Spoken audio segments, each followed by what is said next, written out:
Yung tumakulugon. Kulugon sa niya, napadapan niya. Wala na yung pakiramdam eh. Kulugon daw, parang hindi na kayo anak mo, no? Ang binti niya. Binti, sabi niya sa ako. Sabi ko, magpa-check up ka na.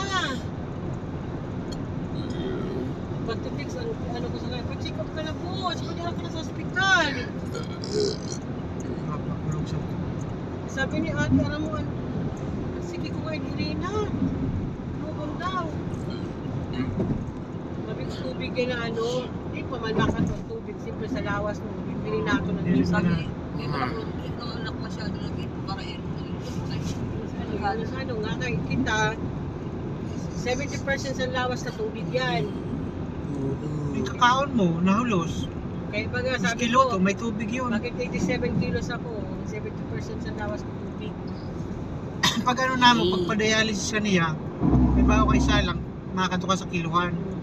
Ang kilo niya, 77. Tapos pag luwas, 73. Sabihin, patagkilo daw. 4 na kilo ang lumar na tubig.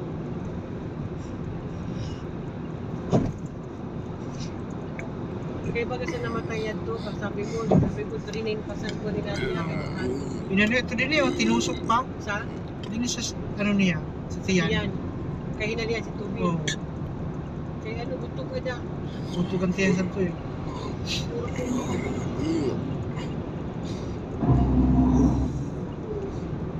Pag namatay ng tao, ang iba nga, autopsy pa yan.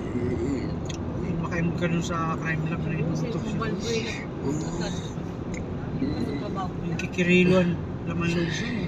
Ano, bibiyak nila. Patay, grunting. Sabi nga na, hindi ka natatakot. Wala naman yung pagpatay na wala na yan. Ang ulo, inalagadi. Kasi ano niya pa, ano ang post ng kanyang kamatayan. Inuhulap. Ano nila yan, in-studyhan. Ang laman sing tao, dilaw. Taba, sa tiyan mo lang. Ilaw ba? Di ba? Dilaw. Makaimod na ako nun, nag-autopsy na. Yung kaklase mo na ano, na lalaki na matibayan magtugay na yan to. Ayun, tulos unuli na sa sama. Parang autopsy yan to eh. Sila naman balboy na. Matibayan yan to magtugno. Saan na to? Kung matibayan na balboy na ng tao mo. Ito na kinuha. So pang English mo, dahil ako nahirapan ako. Ako ang lieutenant ko, kasabay ko siya magkaklase kami ni Ma'am ano, Ma'am Aba, Ma'am Sharon. Ma'am Sharon, matibay din matulog. Ma'am Sharon. Yung mga kasabay ko, pinuha, no? Matibayan mga teacher.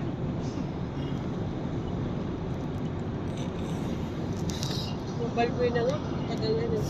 Yan talagang trabaho niya, medical design. Ayan, diri na. Ayun na siya.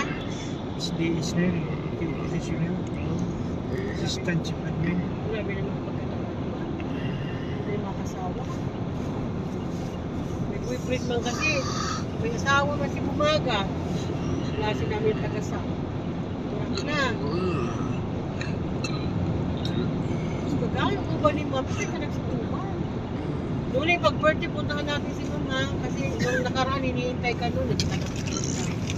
Kaya nga naman daw sa